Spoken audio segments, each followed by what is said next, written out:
یہ مسلمان ہیں جنہیں دیکھ کے شرم آئے یہود۔ دوستو ایک ویڈیو میں یہاں پلے کرنا چاہتا ہوں، آپ اس کو سماعت فرمائیں تو پھر ہم آگے بات کریں گے۔ میں اکثر ذکر کرتا ہوں نبی رحمت صاحب کا، انہوں نے فرمایا لکم دین یہ دے ولد یہ دین۔ اب ایسا ہی انہوں نے میرے کو جو سکھایا میں بول رہا ہوں۔ اگر میرے کو تھوڑا غلط سلط بولا ولد یہ دین، اس کا مطلب ہے آپ کا دین آپ کو مبارک، ہمارا دین آپ کو۔ اس سے بڑا پیغام اور کیا ہو سکتا ہے میرے کو بتاؤ۔ اور میں اکثر ذکر کرتا ہوں نبی رحمت صاحب کا، انہوں نے فرمایا لکم دین یہ دے ولد یہ دین۔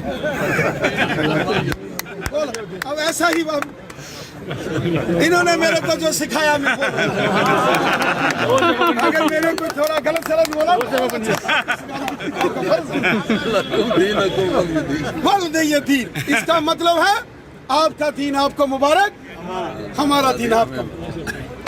اس سے بڑا پیغام اور کیا ہو سکتا ہے میرے کو بتاؤ۔ دوستو یہ ویڈیو آپ نے سنا، اور ہمارے یہ راجوری میں ایک پروگرام ہوا ہے جس میں بھارتیہ جنتا پارٹی کے ساتھ کچھ لوگوں نے جوائننگ کی، اور میں حیران ہوں اس چیز کو لے کر کہ آج ہم پورے ہندوستان میں نہیں بلکہ پوری دنیا میں اس چیز کو لے کر پروٹیسٹ ہو رہا ہے کہ بھارتیہ جنتا پارٹی کے دو لوگوں نے نبی کریم صلی اللہ علیہ وسلم کی شان میں گستاخی کی، بیہودہ الفاظ جو ہے آپ صلی اللہ علیہ وسلم کی شان میں بھارتیہ جنتا پارٹی کے لوگوں نے کہیں اور آج تک کہہ رہے ہیں۔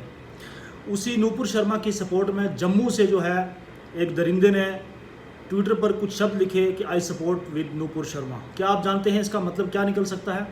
میری سمجھ میں، میری نالج میں، میری ڈکشنری میں اس کا مطلب یہ ہے جو آشیش کوہلی نے لکھا کہ کل میں بھی یہی بات کہوں گا۔ اگر آپ اپنے دماغ کا صحیح استعمال کریں تو اس کا مطلب یہی نکل کر آتا ہے کہ آشیش کوہلی کھلے طور پر مسلمانوں کو یہ چنوتی دے رہا ہے، دھمکی دے رہا ہے کہ کل میں بھی یہی لکھوں گا، یہی کہوں گا۔ لیکن آج مسلمان اتنا بغیرت ہو چکا ہے، مسلمان اتنا بے شرم ہو چکا ہے کہ راجوری کے اندر کچھ لوگوں نے سیاست کی ہوس کے لیے، سیاست کی لالچ کے لیے ایک پروگرام کروایا جس میں رویندر رینا موجود تھا، اور ان لوگوں نے رویندر رینا کو قرآن کی سورہ کافرون کی وہ جو آخری آیت ہے لکم دینکم ولی دین، یہ آیت جو ہے اس کو پڑھنے کے لیے کہا۔ رویندر رینا کا کیا تعلق قرآن سے؟ اس نے اس آیت کو کس طرح پڑھا وہ آپ نے ویڈیو میں سن لیا، اور مسلمانوں کا حال آپ دیکھیں۔ وہ بندہ ان کے منہ پر کہہ رہا ہے کہ انہوں نے جو مجھے سکھایا میں نے وہی آپ کو بولا، اگر میں نے کچھ غلط بولا ہو تو یہ صحیح کریں۔ اور مسلمان جو ہے اس بات پر تالیاں بجا رہا ہے اور ہنس رہا ہے اور کہے لگا رہا ہے۔ حالانکہ ہونا یہ چاہیے تھا سب سے پہلی بات تو آپ اس کو جو ہے جب اس کو قرآن پڑھنا نہیں آتا تو آپ اس کو مت یہ چیزیں بتائیں، اگر آپ بتاتے ہیں تو اچھے طریقے سے بتائیں، اور اگر اس نے وہاں پر آپ کے سامنے غلط پڑھا تو آپ کا فرض یہ تھا کہ اس کو وہیں چپ کرانا تھا اور اس کو جو ہے اسٹیج سے سائڈ کرنا تھا کہ بھائی تمہارے بس کی بات نہیں ہے۔ لیکن مسلمانوں نے جو ہے اس کی بات پر تالیاں بجائیں، کہے لگائے اور بہت زور زور سے جو ہے وہاں پر ہنسے ہو۔ یہ عجیب بات ہے، میں حیران ہوں، پریشان ہوں کہ مسلمانوں کی عقل کو کیا ہو گیا۔ سیاست کے لیے جو ہے انہوں نے اپنے دین کا مذاق بنایا۔ آج آپ کس طرح دوسرے لوگوں پر گلہ کر سکتے ہیں جبکہ آپ نے خود بھرے مجمع میں جو ہے قرآن کریم کی جو ہے بے حرمتی کی، اور ایک غیر مسلم سے جو ہے قرآن کریم کو آپ نے پڑھوایا اور اس نے غلط پڑھا اور آپ نے اس کے اوپر جو ہے تالیاں بجائیں، اور آپ اتنے زور زور سے پوری مجلس میں آپ ہنس رہے ہیں۔ عجیب تماشا ہے یہ۔ اور میں اس ویڈیو کے حوالے سے ان تمام لوگوں کو یہ میسج دینا چاہتا ہوں کہ جموں کشمیر کے اندر جو لوگ بھاجپا کو مضبوط کر رہے ہیں، خدا کی قسم کھا کر کہتا ہوں آنے والا جو وقت ہے اس کا آپ کبھی مقابلہ نہیں کر پائیں گے۔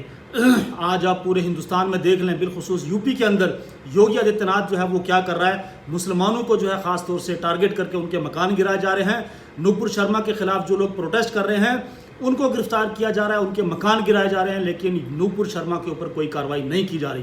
میں پہلے بھی آپ سے کہتا رہا ہوں، آج پھر کہہ رہا ہوں کہ وقتی مفاد کے لیے اور مٹھی بھر مفاد کے لیے جو ہے آنے والا مستقبل اس کو تباہ و برباد نہ کریں۔ اور بالخصوص مسلمانوں سے اپیل کروں گا کہ آپ سیاست میں جائیں، بی جے پی کے ساتھ جائیں، اس کی گود میں بیٹھیں، کچھ بھی کریں، لیکن خدا را دین کا مذاق نہ بنائیں، قرآن کا مذاق نہ بنائیں، شریعت اسلامیہ کا مذاق نہ بنائیں۔ کیوں ان لوگوں نے ایسے کیا؟ میں گزارش کرنا چاہتا ہوں انتظامیہ سے بھی، اور جو وہاں کے علماء کرام ہیں، کہ ان لوگوں کے اوپر جو ہے فتوے لگائے جائیں، ان کو سمجھایا جائے، اور انتظامیہ سے بھی اپیل ہے کہ ان لوگوں کو جو ہے بلا کر اس کی جانکاری لی جائے کہ کیا یہ چیز روندر رینا نے اپنی طرف سے کی یا اس کے پیچھے کیا راز تھا, کیا معاملہ تھا, اس کی جو ہے ویریفائی ہونی چاہیے کہ کیوں اس طرح بار بار جو ہے ہماری شریعت کے ساتھ ہماری جو مذہبی کتابیں ہیں اور ہماری جو پاک صاف اور سچی کتاب ہے قرآن کریم, اس کا مذاق ایسے کیوں کیا جاتا ہے. روندر رینا کی طرف سے یہ کیا گیا ہے یا کسی اور کا اس کے پیچھے ہاتھ تھا, یہ ساری چیزیں کلیئر ہونی چاہیے. اور میں مسلمانوں سے یہ بات پھر کہنا چاہتا ہوں کہ خدا را سنبھل جاؤ, اپنی بربادی کے قصیدے خود مت لکھو اور ان چکروں میں مت پڑو. آپ دیکھ لو بھاجپا کی ہسٹری کہ یہ جہاں پر بھی گئی ہے اس نے جا کر پہلے مسلمانوں سے بڑے پیار سے رہے, ان کو بہلایا پھسلایا, اور جب ان کو اپنے قابو میں کر لیا اور خود سطح میں بیٹھ گئے ان کے ووٹ لے کر, اور پھر ان کا کام یہی ہوتا ہے کہ ان کے مکان گرانے, ان کو تباہ و برباد کرنا. تو اس لیے میری اپیل آپ سے یہی ہے کہ آپ ان چکروں میں نہ پڑیں, اپنے مستقبل کو دیکھیں, اپنے بچوں کے مستقبل کو دیکھیں اور اپنے دین اور شریعت اور تمام معاملات کو دیکھیں کہ اس وقت ہندوستان میں کیا ہو رہا ہے. آپ سب کا بہت بہت شکریہ, میری اس ویڈیو کو بہت زیادہ جو ہے لوگوں تک پہنچائیں. اللہ تعالیٰ آپ سب کو سلامت رکھے. اللہ حافظ.